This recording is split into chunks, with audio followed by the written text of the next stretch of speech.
और okay start.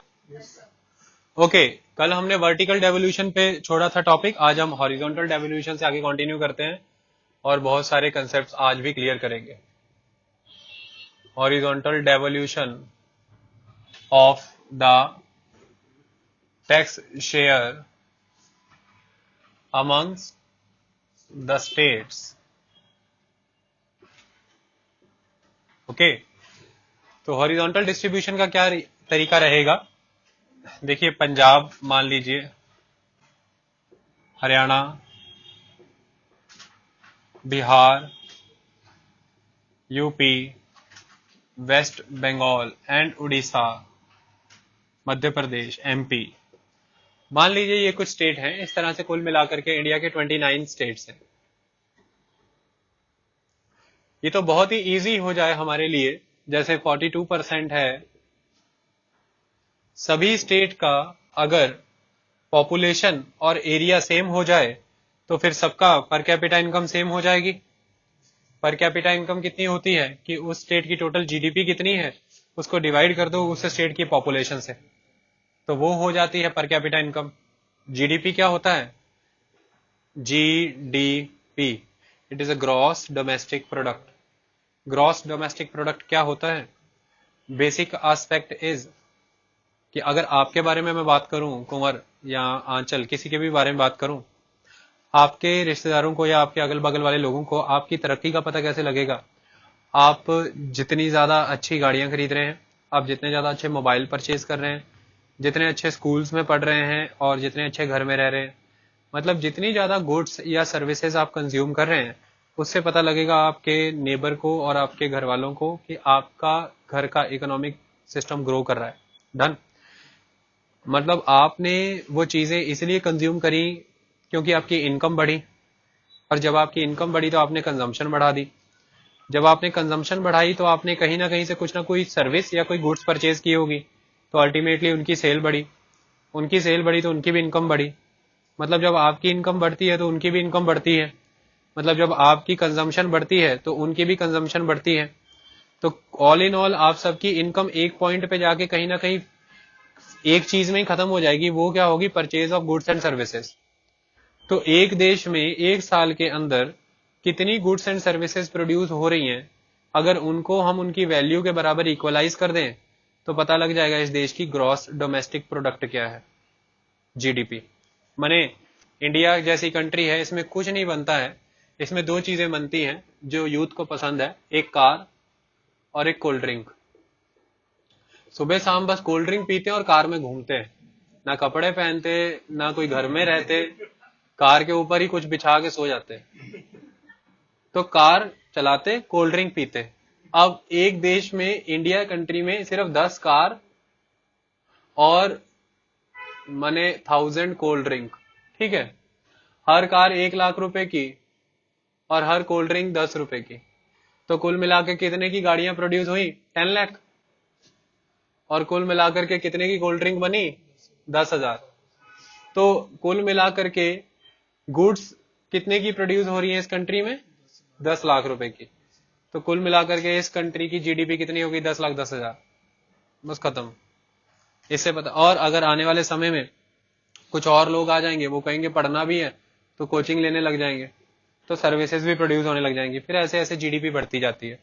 मुद्दे की बात यह है कि एक स्टेट की या एक कंट्री की जो जीडीपी है, अगर उसको हम, अगर पॉपुलेशन को हम उस जीडीपी फिगर से डिवाइड कर दें तो पर पर्सन कितनी इनकम है ये पता लग जाता है, पर कैपिटा इनकम का पता लग जाता है। ये एक वैसे नॉर्मल सा एक फंक्शन है। हालांकि सबकी उतनी पर कैपिटा इनकम होती नहीं, किसी की ज्यादा होती है, किसी की कम होती है। तो अगर हमारे पास सभी स्टेट्स का एरिया सेम हो, सभी स्टेट्स की जीडीपी सेम हो, सभी स्टेट्स का पॉपुलेशन सेम हो, फिर तो बहुत ही इजी है। 42% को सभी स्टेट्स में पर कैपिटा के हिसाब से डिवाइड कर देंगे, पर स्टेट के हिसाब से, कि 42% का 29 स्टेट हैं, सभी में इतना इतना इतना परसेंट डिवाइड कर दो, खत्म हो गई कहानी। कोई सिंपल कुछ करना ही नहीं। लेकिन matter is not as much simple, this is very much complex. क्यों? कुछ स्टेट्स के पास एरिया बहुत कम है और कुछ स्टेट्स के पास एरिया बहुत ज्यादा है। दूसरा, कुछ स्टेट्स जिनमें एरिया बहुत कम है तो उनमें पॉपुलेशन बहुत ज्यादा है, तो कुछ स्टेट जिनके पास एरिया बहुत ज्यादा है तो उनकी पॉपुलेशन बहुत कम है। कुछ स्टेट्स के पास फॉरेस्ट वेल्थ बहुत है, जंगल, और कुछ के पास बिल्कुल भी फॉरेस्ट नहीं है। कुछ के पास बहुत अच्छे एग्रीकल्चरल फील्ड हैं, लेवल एरिया है, कुछ के पास हिली एरिया है जहाँ पे कोई काम ही नहीं हो सकता। कुछ के पास मिनरल रिसोर्सेज बहुत ज्यादा हैं, पेट्रोलियम रिसोर्सेज बहुत ज्यादा है। कुछ के पास एजुकेशन, हेल्थ सर्विसेज और पॉपुलेशन बड़ी डेवलप्ड है, कुछ के पास बिल्कुल भी एजुकेशन, हेल्थ सर्विसेज और पॉपुलेशन डेवलप्ड नहीं है। इतनी सारी डाइवर्सिटी होते हुए फिर हम किस तरह से डिसाइड करें कि 42% इन स्टेट्स को कैसे देना है? मतलब एक नॉर्मलाइज मेथड तो यूज हो ही नहीं सकता कि सीधा सीधा सबको दे दिया जाए, तो कोई ना कोई फॉर्मूला बनाना पड़ेगा। तो फॉर्मूला के बेस पे मैं जो आपको पढ़ा रहा हूँ ये बिल्कुल हम प्रेजेंट डे के हिसाब से पढ़ रहे हैं। हम इस सिस्टम तक ग्रेजुअली पहुंचेंगे पीछे से आते हुए, ठीक है। स्टार्टिंग करते हैं, पीछे से आएंगे, पहले ये समझ लीजिए। तो कुल मिलाकर के जो कंसेप्ट डेवलप होते हैं उन कंसेप्ट में पहले क्या देख लिया जाता है कि हम पॉपुलेशन को वेटेज देंगे। पॉपुलेशन एक फैक्टर है जिसके बेसिस पे डिसाइड होता है कि कितना शेयर किस स्टेट को मिलना चाहिए। अब पॉपुलेशन की अगर हम बात करें तो हमारे देश में मोस्टली 1971 की फिगर को, सेंसस फिगर को ही एक्सेप्ट किया जाता है। पार्लियामेंट में किस स्टेट को कितनी सीटें मिलेंगी, जैसे पंजाब स्टेट को पार्लियामेंट में, लोकसभा में 13 एमपी की सीटें मिली हुई हैं, 13 एमपी सीट्स। क्यों? क्योंकि हर एक एमपी सीट 10 लाख की पॉपुलेशन पे मिलती है, और पंजाब की पॉपुलेशन 1971 में लगभग 1 करोड़ 30 लाख थी। तो 1 करोड़ 30 लाख के हिसाब से हमारी पंजाब को 13 सीटें मिली हैं। अगर आप पॉलिटी पढ़ते हैं तो आप वहां पे फंसते हैं। एक तरफ आप कहेंगे कि हर 10 लाख पे एक एमपी की सीट होती है, और दूसरी तरफ आप पढ़ेंगे कि पंजाब को 13 सीटें मिली हैं, तो आप ये सोचेंगे कि पंजाब की पॉपुलेशन तो लगभग 2 करोड़ 80 लाख है, तो सीटें 28 होनी चाहिए, फिर 13 क्यों है? क्योंकि सभी स्टेट पॉपुलेशन बढ़ाने में न लग जाए इस लालच में कि लोकसभा में उनकी सीटें बढ़ती जाएंगी, इसलिए पॉपुलेशन कंट्रोल मेजर के तौर पर 1971 को बेंचमार्क ले लिया है, वहां पे ब्रेक लगा दी है। और 2026 तक पार्लियामेंट की सीटें 1971 के सेंसस के बेस पे ही डिसाइड होंगी। हर साल भारत में कितने लोग जन्मे, कितने मरे, इससे रिलेटेड आंकड़ा इकट्ठे करने वाले प्रोसेस को हम कहते हैं सेंसस, जो हर 10 साल पे होता है, ठीक है। अब पॉपुलेशन 1971, तो 14th finance commission YV Reddy का ये कहना था, प्रेसिडेंट ने कहा कि 1971 पॉपुलेशन फिगर को आप मानिए, तो वाईवी रेड्डी का ये कहना था कि सिर्फ और सिर्फ 1971 की पॉपुलेशन फिगर के बेसिस पर नहीं हो सकता है, हमें इससे ज्यादा करना पड़ेगा। क्या? 1971 से 2017 तक का कंपैरिजन लेना पड़ेगा, माने demographic change. Simple layman language में कहूं तो the study of the population is a science of, is a branch of demography, ठीक है। It is a demographic branch of science, okay. तो डेमोग्राफिक चेंज कितना आया है 1971 से 2017 तक, दैट इज इंपॉर्टेंट एस्पेक्ट। क्यों इंपॉर्टेंट एस्पेक्ट है? दो एस्पेक्ट है इसमें बहुत इंपॉर्टेंट।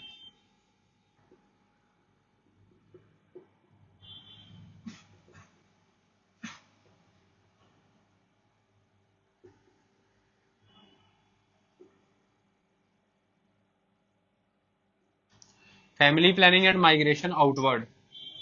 सपोज कीजिए कि हम ये कहते हैं कि फाइनेंस कमीशन जब भी सेंटर के रिसोर्सेज को शेयर करता है स्टेट्स के साथ, तो वो पॉपुलेशन को बहुत इंपॉर्टेंस देता है। उसका रीजन वो ये देता है कि जितनी ज्यादा पॉपुलेशन होगी उतनी ज्यादा फूड रिक्वायरमेंट होगी, उतनी ज्यादा हाउस रिक्वायरमेंट होगी, उतनी ज्यादा ट्रांसपोर्टेशन और कम्युनिकेशन रिक्वायरमेंट, उतनी ज्यादा हेल्थ और एजुकेशन रिक्वायरमेंट। मतलब जितनी ज्यादा पॉपुलेशन, हर तरह की रिक्वायरमेंट उतनी ज्यादा, तो उस स्टेट को उतने ज्यादा पैसे मिलने चाहिए। लेकिन कहीं ना कहीं ये चीज गलत हो सकती है। अब 1971 से लेके 2017 तक जिन स्टेट्स ने फैमिली प्लानिंग मेजर्स बहुत अच्छे से लागू किए हैं, मतलब हमारे दो का क्लॉज लागू करा बहुत अच्छे से, जिन्होंने एजुकेशन लेवल को प्रमोट करके, हेल्थ इंफ्रास्ट्रक्चर को प्रमोट करके लोगों को जागरूक बनाया कि आप जनसंख्या ज्यादा मत बढ़ाइए, तो फिर अल्टीमेटली जब शेयर मिलेगा सेंटर का स्टेट को, तो उन स्टेटों को तो नुकसान हो जाएगा। और जो धड़ाधड़ पॉपुलेशन बढ़ा रहे हैं वो अपने लोगों को कहेंगे देखा मजा आया ना पॉपुलेशन बढ़ाने का, अब ज्यादा शेयर मिला है ना, फिर फिर वो जो नेता रहते हैं, वो नेता ऐसे ही बात करेंगे कि आने वाले समय में छह बच्चा, ठीक है, फिर वो देखते ही रह जाएंगे कि अच्छा। तो मुद्दे की बात यहाँ पर ये है कि इन स्टेट्स के साथ डिसएडवांटेज ना हो जाए। जिन स्टेट्स ने फैमिली प्लानिंग करी है, तो हमें डेमोग्राफिक चेंज का पैटर्न देखना पड़ेगा। दूसरा, कुछ स्टेट्स ऐसे हैं, हम उनको कम एलोकेशन दे ये मान करके कि यहाँ पर तो पॉपुलेशन बहुत कम है, पता लगे कि पॉपुलेशन तो वहां की सारी माइग्रेट करके पंजाब में और हरियाणा में काम कर रही है, क्योंकि वो स्टेट इकोनॉमिकली बड़े बैकवर्ड थे, तो इस वजह से उनकी पॉपुलेशन कम है। तो क्या इस रीजन से उन्हें ग्रांट देना या शेयर देना कम बनता है, ज्यादा देना बनता है, कि उनके लोग घर वापस आए और वहां पे काम कर सके? तो उड़ीसा जैसे राज्य, जहां से बहुत बड़े पैमाने पर लोग माइग्रेट होकर के पंजाब, हरियाणा और बाकी रीजन में जाकर के खेतों में काम करते हैं, तो वो इसलिए नहीं वहां पे पॉपुलेशन कम है कि वहां के फैमिली प्लानिंग हो गई है या कुछ और है, वहां पर नेचुरली रोजगार के साधन नहीं है, तो वहां के लोग माइग्रेट कर गए, तो उन्हें वापस अपने घर में लेकर के आना है। तो जब भी हमने पॉपुलेशन को स्टडी करना है, हमने कंपेरेटिव स्टडी करना है, हमने 1971 से 2017 के बीच में डेमोग्राफिक चेंज का एस्पेक्ट देखना है और उसके अकॉर्डिंग चलना है कि फैमिली प्लानिंग और माइग्रेशन आउटवर्ड को कंसिडर करते हुए देखना है कि किस स्टेट को रिवार्ड देना है, किस स्टेट को प्रोग्रेस के लिए सलामी देनी है, शाबाशी देनी है, और फिर बाकी स्टेट्स को किस हिसाब से शेयर देना है। ये सारे फैक्टर कंसिडर करने हैं।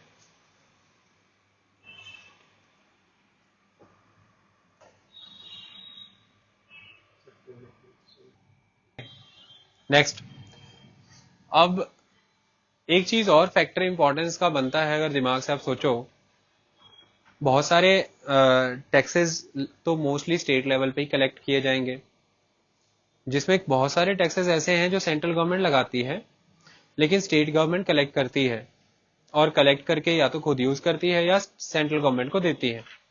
अब मुद्दे की बात है, जो टैक्स वो खुद यूज कर लेंगे उसमें तो उनको शेयर देना बनता ही नहीं, वो तो उन्होंने खुद यूज कर लिए। अब शेयर उन्हीं टैक्सेस में देना बनता है जो टैक्सेस उन्होंने कलेक्ट करके सेंटर को दिए। अब कुछ स्टेट्स जेन्युइनली बहुत अच्छा एफर्ट करते हैं कि टैक्स कलेक्शन काफी अच्छा हो, ब्यूरोक्रेसी में ट्रांसपेरेंसी रखते हैं, टैक्स कलेक्शन की एक्टिविटी बहुत ही फास्ट और रिगरस होती है, जेन्युइनली सभी अपना काम करते हैं टाइम पे। तो अल्टीमेटली ये देखना भी बहुत जरूरी है कि किस स्टेट से कितना कलेक्शन ऑफ टैक्स आ रहा है, उसके बेसिस पर ही उस स्टेट को शेयर दिया जाएगा। तो इस क्लॉज को कहा जाता है tax effort. It is a tax effort. तो ये बात आए तो कभी कंफ्यूज मत होना कि टैक्स एफर्ट क्या है। तो इसके बेसिस पे भी परसेंटेज रखी जाती है। ये सारा बताऊंगा कि कितने कितने परसेंट दिया जाना है, किस बेसिस पे। 14 फाइनेंस कमीशन ने ऐसा करके जैसे 20% पॉपुलेशन को दिया है, 25% टैक्स एफर्ट, 7.5-8% टैक्स एफर्ट को दिया है, इस तरह से डिवाइड किया हुआ है पूरा, वो हम करेंगे। हमारा एफर्ट, हमारा पर्पज ये नहीं कितना किसको दिया है, हमारा पर्पज है कि क्या क्या पॉइंट्स होते हैं डिसाइड करने में कि फाइनेंस कमीशन सेंटर से शेयर स्टेट को कितना दिलवाएगा। Third aspect, area is another very important aspect. तो आपको एरिया देखना पड़ेगा कि स्टेट का एरिया कितना है, स्टेट के पास कितना एरिया है। तो एरिया अगर बहुत ज्यादा है या एरिया अगर बहुत कम है, तो एरिया अगर बहुत ज्यादा है तो आपको देखना पड़ेगा कि उसको डेवलपमेंटल एक्टिविटी उतनी ज्यादा करनी पड़ेगी, उसकी जरूरतें उतनी ज्यादा हैं, रोड नेटवर्क, रेलवे नेटवर्क और बाकी के नेटवर्क उसे उतने ज्यादा एक्सपेंड करने पड़ेंगे। तो उस हिसाब से आपको उसको इन्वेस्टमेंट करने के लिए पैसा एलोकेट करना है। Now this is very important आज की डेट में, जिसको सबसे अधिक इंपॉर्टेंस दी जाती है।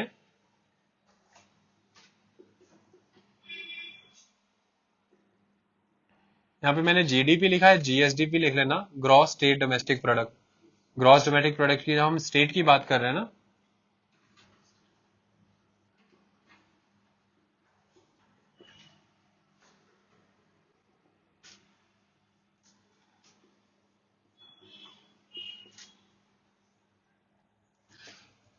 हम सबसे पहले ये निकालेंगे कि स्टेट्स में से किस स्टेट की जीडीपी बहुत हाई है। किन स्टेट्स की, जैसे गोवा निकल के आएगा, पंजाब निकल के आएगा, हरियाणा, इनकी जीडीपी बहुत हाई रहती है, हम पंजाब मान लेते हैं।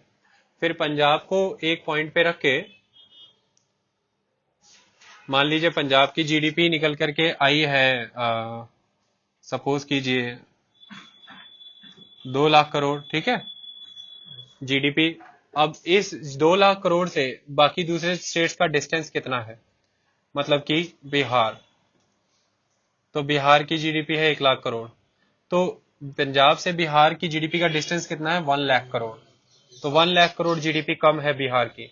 तो जो हाईएस्ट स्टेट जीडीपी रहता है वो हाईएस्ट स्टेट की जीडीपी निकाल के उसको सेंट्रल फिगर मान के वहां से अदर स्टेट्स की जीडीपी डिस्टेंस काउंट कर लेते हैं और उसके बेस पे फिर डिसाइड कर लेते हैं कि इस स्टेट को इस स्टेट के हाईएस्ट स्टेट के बराबर लाने के लिए कितना ऊपर उठाने की जरूरत है, तो किसको कितना देने की जरूरत है। मतलब स्टेट्स की रैंकिंग हो जाती है, स्टेट्स की एक रैंकिंग ऑर्गेनाइज हो जाती है। ठीक है, कि जैसे हम कहेंगे कि पंजाब पहले पायदान पे है, तो पंजाब से कंपैरिजन में बिहार 17th पोजीशन पे है, और जो 29th पोजीशन पे होगा पंजाब से उसे सबसे ज्यादा शेयर मिलना चाहिए एक तरह से।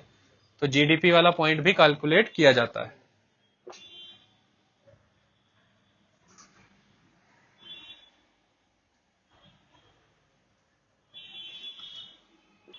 फॉरेस्ट कवर, फॉरेस्ट कवर को भी बहुत इंपॉर्टेंस दी जाती है। ये देखा जाता है कि फॉरेस्ट कवर कैसा है। जैसे अगर किसी स्टेट का फॉरेस्ट कवर बहुत ज्यादा है और वो एक फॉरेस्ट स्टेट है, नेचुरली उसको परमिशन नहीं है, जैसे हिमाचल प्रदेश है, उसका अगर हिमाचल प्रदेश आप देखेंगे तो majority of the area forest है और परमिशन नहीं है उसको वो फॉरेस्ट काटने की। उसे बोला गया है कि हिमाचल को इतने % फॉरेस्ट रहना ही रहना है हमेशा। जिसको आपने फॉरेस्ट काटने की परमिशन नहीं दी है, अल्टीमेटली वो उस लेवल पर मिनरल्स, इंडस्ट्रीज, इन चीजों को डेवलप नहीं कर सकता। तो फिर उसकी ग्रोथ कराने के लिए आपको कहीं ना कहीं और से पैसा देना पड़ेगा। तो फॉरेस्ट कवर एक बहुत इंपॉर्टेंट पॉइंट है जिसके बेसिस पे ये डिसाइड होता है कि सेंटर से स्टेट को कितना शेयर आना है और कितना नहीं आना है। अगर फॉरेस्ट कवर किन एरिया में ज्यादा है, जैसे छत्तीसगढ़ का इलाका, उड़ीसा का इलाका, आंध्र प्रदेश का, झारखंड का इलाका, हिमाचल का इलाका और नॉर्थ ईस्टर्न स्टेट्स जो हैं, तो अल्टीमेटली उनको शेयर ज्यादा एलोकेट किया जाना चाहिए। ठीक है, ये जो एरिया था अब इसमें हम स्पेशल एरिया सेगमेंट ऐड करेंगे। स्पेशल एरियाज होते हैं जिनके बेसिस पे उनको अलग से ग्रांट एड का शेयर दिया जाता है। स्पेशल एरिया का मतलब होता है जैसे हिल एरिया, जैसे ट्राइबल एरिया, जैसे डेजर्ट एरिया। ठीक है, तो हिल एरिया होता है, ट्राइबल एरिया होता है, डेजर्ट एरिया होता है। इस तरह से डिफरेंट डिफरेंट एरियाज, इनकी ग्रोथ के लिए अलग से पैसा देना पड़ता है क्योंकि इनके पास एम्प्लॉयमेंट अपॉर्चुनिटीज बहुत ज्यादा होती नहीं, ये बहुत ज्यादा डेवलपमेंट कर नहीं सकते। कुल मिलाकर के ये 5 पॉइंट के बेसिस पे ये डिसाइड होता है कि horizontal distribution of the share जो वर्टिकली डेवलप किया गया है सेंटर से स्टेट को, वो हॉरिजॉन्टली कैसे डिस्ट्रीब्यूट करना है। आई बात समझ में? इतना समझ में आया?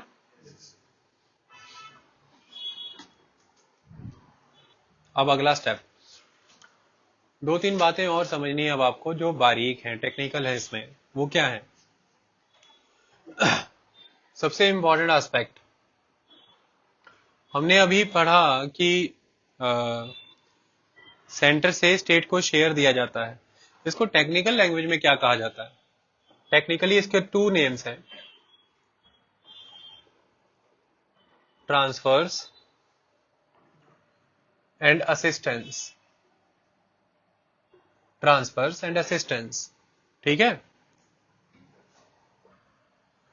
ट्रांसफर्स के बारे में आप पढ़ रहे हैं तो ऐसा देखने में लगता है कि जैसे ये कोई हक है, राइट बनता है, ट्रांसफर करना है बस, है ना, एक से दूसरे को ट्रांसफर करना है।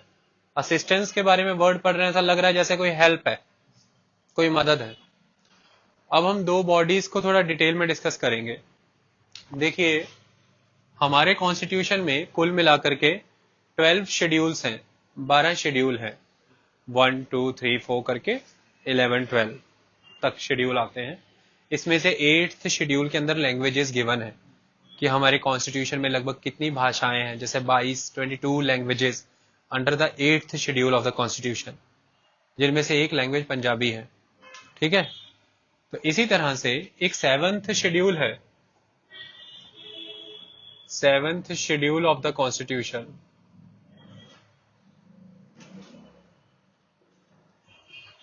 ये 7th schedule of the constitution जो है, इसमें लिस्ट की जानकारी मिलती है, यूनियन लिस्ट,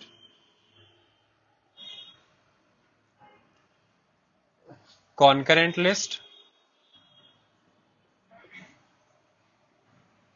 और स्टेट लिस्ट।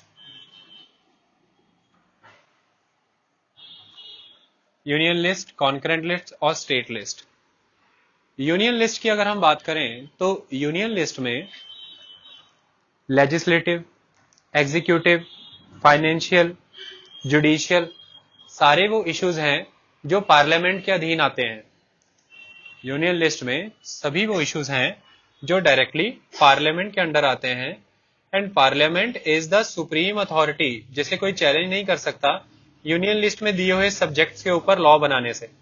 सो यूनियन लिस्ट के अंदर सब्जेक्ट गिवन है, उन सब्जेक्ट्स के ऊपर कानून बनाने का काम पार्लियामेंट करता है। देश में कुछ ना कुछ हो रहा है बच्चे, तो जो भी हो रहा है जैसे फॉरेस्ट, तो फॉरेस्ट के बारे में कोई कानून अगर बन रहा है तो फॉरेस्ट से रिलेटेड कोई policy somewhere in concurrent list, it is in concurrent list. तो क्या होता है वो समझा दूंगा। तो एग्रीकल्चर है, लैंड डेवलपमेंट है, रूरल डेवलपमेंट है, जैसे सेंसस, जैसे family planning, family planning is in concurrent list. तो कुछ हर चीज आपकी सुबह से रात तक जो भी आप करते हो उससे जुड़े जितने भी कानून बने हैं वो सारे कानूनों से रिलेटेड सब्जेक्ट इन 3 लिस्टों में मौजूद हैं पहले से। इसी तरह से यूनियन लिस्ट के अंदर बहुत सारे सब्जेक्ट्स हैं, उन सब्जेक्ट्स के ऊपर कानून बनाता है पार्लियामेंट। ठीक उसी तरह से स्टेट लिस्ट में बहुत सारे सब्जेक्ट हैं, उन सब्जेक्ट्स के ऊपर कानून बनाती हैं स्टेट लेजिस्लेचर्स।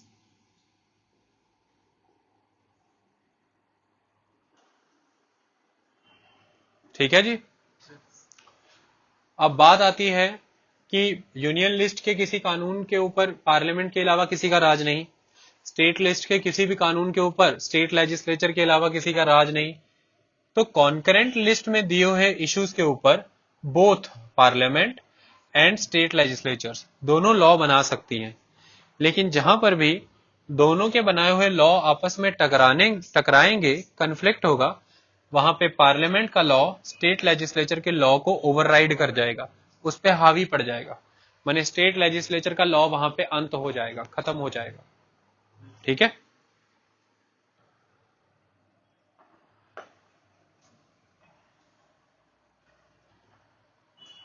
कुछ चीजें समझें। यूनियन लिस्ट माने देश के लेवल पे होने वाली बातें हैं। कुल मिलाकर के आपको ये लिस्ट के अंदर दी हुई आइटमें जब पॉलिटी पढ़ोगे तो आपको करनी है, अगर समझने का प्रयास किया जाए कुछ किस तरह की बातें होंगी। जैसे देश लेवल की चीजें जिसमें राज्य का कुछ नहीं होना चाहिए, माने डिफेंस, तो डिफेंस तो यूनियन लिस्ट का पार्ट होगा। जैसे ब्रॉडकास्टिंग, ब्रॉडकास्टिंग ये तो यूनियन गवर्नमेंट का ही काम होना चाहिए। जैसे कम्युनिकेशन, ये यूनियन गवर्नमेंट का काम होना चाहिए। आई बात समझ में। और जैसे फॉरेन रिलेशंस, फॉरेन ट्रेड, ये यूनियन गवर्नमेंट का ही काम होना चाहिए। और ऐसी चीजें सोचो, है वेरी गुड, करेंसी, ये यूनियन गवर्नमेंट का काम होना चाहिए। और वही बैंकिंग करेंसी सब यूनियन गवर्नमेंट का काम होना चाहिए। सो मुद्दे की बात है वो इश्यूज जो नेशनल इंपॉर्टेंस के हैं वो यूनियन लिस्ट में है। स्टेट जैसे कि एजुकेशन, जैसे कि हेल्थ, जैसे कि एग्रीकल्चर, जैसे कि रूरल डेवलपमेंट, जैसे कि फिशरीज, जैसे कि माइनिंग मिनरल्स, ये सारी चीजें स्टेट लिस्ट। आई बात समझ में। तो मुद्दे की बात यह है कि इसी तरह से यूनियन लिस्ट और स्टेट लिस्ट में यह बताया गया है कि किन किन इश्यूज के ऊपर पार्लियामेंट टैक्स लगा सकता है और किन किन इश्यूज के ऊपर स्टेट लेजिस्लेचर्स टैक्स लगा सकती हैं। डन। ये सब्जेक्ट भी गिवन है, उन सब्जेक्ट के बेसिस पे ही हम सेंटर के टैक्सेस और स्टेट के टैक्सेस निकालते हैं। अब कॉन्स्टिट्यूशन एक प्रोविजन देकर के गया है कि यूनियन लिस्ट के अंदर दी हुई आइटम्स पर यूनियन गवर्नमेंट यदि किसी तरह से कोई टैक्स लेवाई करती है तो जरूरी नहीं है कि वो टैक्स वो ही रखेगी। वो टैक्स लेवाई करने के बाद हो सकता है उस टैक्स को कलेक्ट और अप्रोप्रिएट करे स्टेट गवर्नमेंट। ठीक है। दूसरा, हो सकता है यूनियन गवर्नमेंट ने टैक्स लेवाई भी किया और कलेक्ट भी किया लेकिन अप्रोप्रिएट कर दिया स्टेट गवर्नमेंट को। ये सारे इश्यूज मेंशन है पहले ही कॉन्स्टिट्यूशन में। अब इनसे रिलेटेड 2 आर्टिकल्स देखने जरूरी हैं। जब हम बात करते हैं कि फाइनेंस कमीशन के थ्रू पैसा ट्रांसफर कराया जाता है सेंटर से स्टेट को, तो कुछ बातों का ध्यान रखना है कि क्या नहीं ट्रांसफर कराया जा सकता है। मुद्दे की बात है कि क्या नहीं कराया जा सकता है। तो अब जब आप बुक पढ़ेंगे तो बुक में ऑलमोस्ट सभी टैक्सेस के नेम गिवन होंगे, जिनको मैं वन बाय वन आपको बताता हूं और समझाता हूं, ताकि आपको इसमें कोई कंफ्यूजन ना हो। ठीक है, आई बात समझ में? जो बुक से करने वाला एस्पेक्ट है। टैक्सेस की बात करें तो पहला टैक्स आप सब जानते हैं, इनकम टैक्स। इसमें से कौन सा टैक्स निकाल देंगे? Tax on agriculture income. तो इनकम टैक्स में से एग्रीकल्चर इनकम टैक्स निकाल दीजिए, बाकी सारा इनकम टैक्स। क्योंकि एग्रीकल्चर पे इनकम टैक्स लेने का राइट किसको है? स्टेट गवर्नमेंट को। तो इसमें लिखा हुआ है income taxes on income other than agricultural income. Next is corporation tax. ये यूनियन गवर्नमेंट का टैक्स है जो कंपनियों के मुनाफे पे लिया जाता है। जितनी भी देश में कॉरपोरेट्स हैं, कंपनीज हैं, ये जो भी प्रॉफिट अर्न करती हैं, उस प्रॉफिट पे इनसे कॉरपोरेशन टैक्स लिया जाता है। सपोज कीजिए कोई अंबानी की कंपनी है, या सपोज कीजिए कोई पंजाब का छोटे से हैंड टूल की कंपनी है। सारा का सारा प्रोडक्शन जो इन्होंने किया, मान लीजिए 1 करोड़ का, सारे खर्चे खुर्चे निकाल करके 50 लाख का खर्चा करके बचे 50 लाख, तो 50 लाख रुपया प्रॉफिट अर्न किया है, तो उस 50 लाख के प्रॉफिट पे टैक्स देना पड़ेगा। उसे कहते हैं कॉरपोरेशन टैक्स। ठीक है। अगला, कस्टम ड्यूटीज। भारत सरकार के द्वारा एक्सपोर्ट और इंपोर्ट के ऊपर ड्यूटी ली जाती है। कोई भी चीज आप इंडिया में इंपोर्ट करते हैं उस पर इंपोर्ट ड्यूटीज देनी पड़ती हैं, और कोई भी चीज आप इंडिया से एक्सपोर्ट करते हैं तो उस पर एक्सपोर्ट ड्यूटी देनी पड़ती है। Next is excise duties except on alcoholic liquors and narcotics not contained in medical और टॉयलेट प्रेपरेशंस। ये क्या कह रहा है? भारत सरकार हर तरह से एक्साइज ड्यूटी लेती है, ये आप जानते ही हैं। भारत सरकार के द्वारा ये जो एक्साइज ड्यूटी ली जाती है, ये सिर्फ और सिर्फ लिक्वर पे, दारू पे नहीं ली जाती और नारकोटिक्स पे नहीं ली जाती। कब तक? जब तक वो जो लिक्वर्स हैं वो ह्यूमन कंजम्पशन के लिए यूज हो रही हैं। अगर वो लिक्वर ह्यूमन कंजम्पशन के लिए यूज हो रही है तो भारत सरकार उस पर एक्साइज ड्यूटी नहीं लेगी। उस पर एक्साइज ड्यूटी कौन लेगी? State government. माने हर स्टेट गवर्नमेंट का राइट बनता है शराब पे टैक्स लेने का, जब तक कि वो शराब इस्तेमाल हो रही है पीने के। लेकिन अगर उस शराब का इस्तेमाल हो रहा है दवा बनाने में, या परफ्यूम, डिओड्रेंट, सोप, सेंट, माने टॉयलेटरी प्रेपरेशंस करने में, तो फिर उसके ऊपर एक्साइज ड्यूटी लेती है सेंट्रल गवर्नमेंट। ठीक है। इसी तरह से जो नारकोटिक्स हैं, उन नारकोटिक्स का बहुत बड़े पैमाने पर मेडिसिनल यूज होता है। तो अगर वो मेडिसिनल यूज हो रहा है नारकोटिक्स का, तो उसके ऊपर टैक्स लेगी स्टेट गवर्नमेंट, और अगर नहीं तो सेंट्रल गवर्नमेंट। ठीक है। Next one is estate and succession duties other than on agriculture land. ये भारत सरकार का ही राइट बनता है कि वो एस्टेट ड्यूटी लेती है। एस्टेट ड्यूटी क्या होती है? एस्टेट एंड सक्सेशन ड्यूटीज दो इकट्ठे बताई हुई हैं, सुन लीजिए।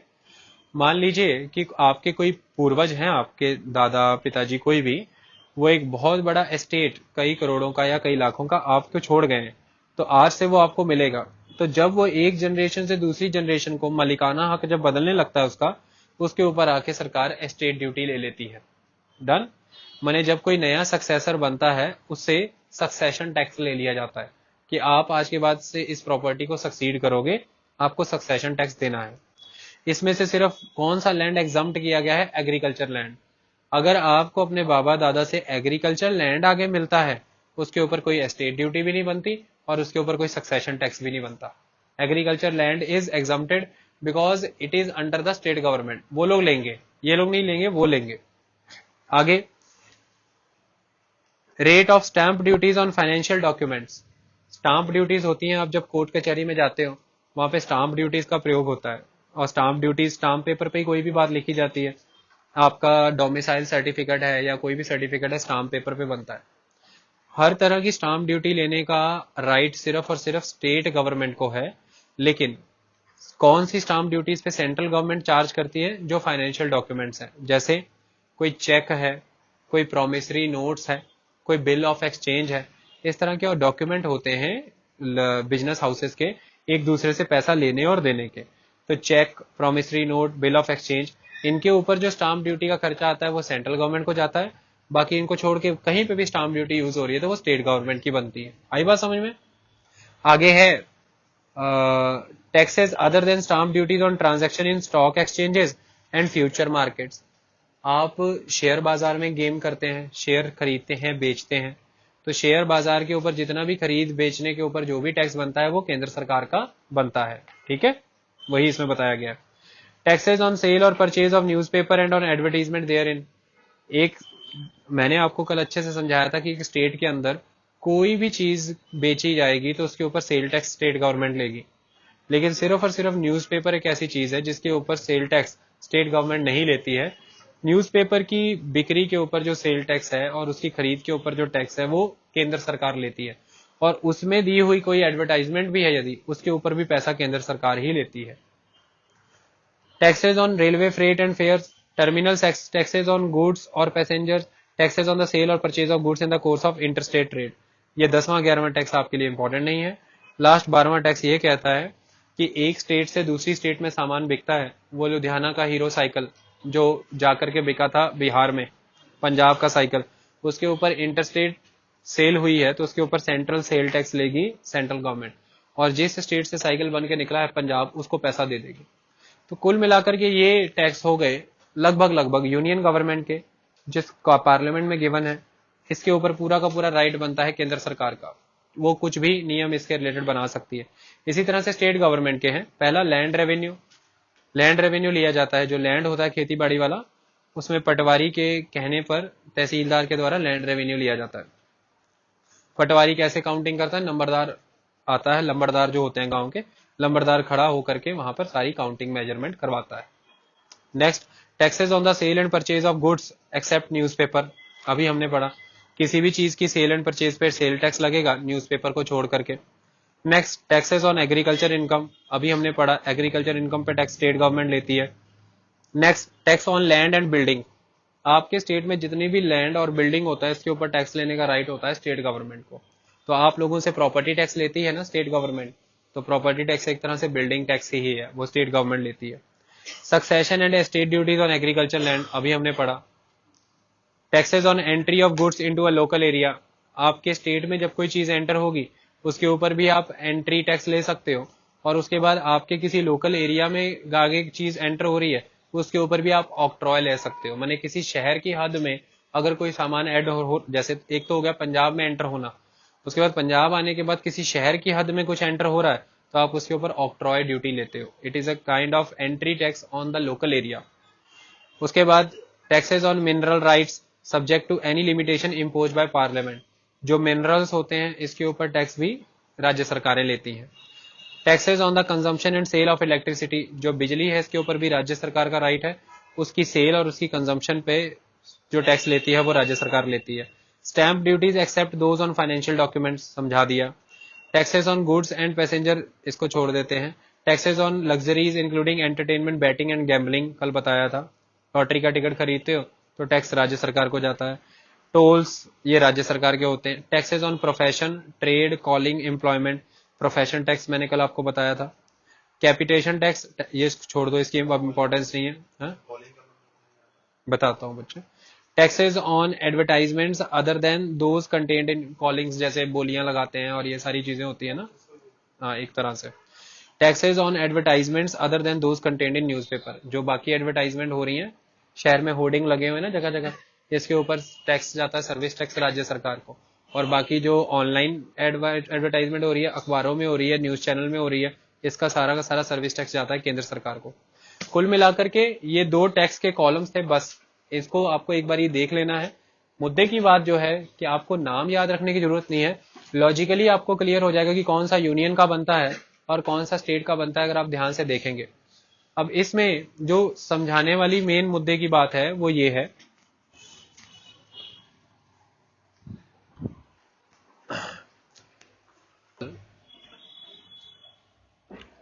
सेंटर और स्टेट के बीच में, सेंटर और स्टेट के बीच में फाइनेंशियल रिलेशन से